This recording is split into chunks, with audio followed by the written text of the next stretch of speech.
അരൂരിൽ വിദ്യാർത്ഥിയെ ഊഞ്ഞാലിൽ കുടുങ്ങി മരിച്ച നിലയിൽ കണ്ടെത്തി. അരൂർ ബൈപ്പാസ് കവലയ്ക്ക് സമീപമാണ് സംഭവം. കുമ്പളം സ്വദേശിയായ കശ്യപാണ് മരിച്ചത്. നിഷ ദിലീപ് ചേരുന്നുണ്ട്. നിഷ, എന്തെങ്കിലും അസ്വാഭാവികമായി കണ്ടെത്തിയിട്ടുണ്ടോ? അതുമായി ബന്ധപ്പെട്ട് എന്തെങ്കിലും അറിയാൻ സാധിക്കുന്നുണ്ടോ? ദേവിക, ഇപ്പോൾ ലഭിക്കുന്ന വിവരങ്ങൾ അനുസരിച്ച് പോലീസ് നൽകുന്ന വിവരമാണ്.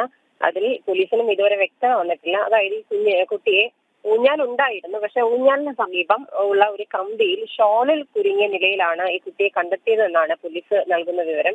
ഇന്നലെ വൈകിട്ട് 5:30 വരെ ട്യൂഷന് പോയിരുന്ന കുട്ടിയാണ്. 5:30ക്ക് ശേഷമാണ് വീട്ടിലെത്തിയത്. വീട്ടിൽ ആ സമയത്ത് മാതാപിതാക്കൾ ഇല്ലായിരുന്നു. കുട്ടിയുടെ സഹോദരി വീട്ടിലുണ്ടായിരുന്നു. മാതാപിതാക്കൾ വന്ന സമയത്താണ് 10 വയസ്സുകാരനായ കശ്യപിനെ വീടിന് മുകളിൽ ഷോളിൽ തൂങ്ങി മരിച്ച നിലയിൽ കണ്ടെത്തിയിരിക്കുന്നത്. കുമ്പളം സ്വദേശികളായ അഭിലാഷിന്റെയും ധന്യയുടെയും മകനാണ് കശ്യപ്. അരൂർ സെന്റ് അഗസ്റ്റിൻ സ്കൂളിലെ 5ാം ക്ലാസ് വിദ്യാർത്ഥിയാണ്.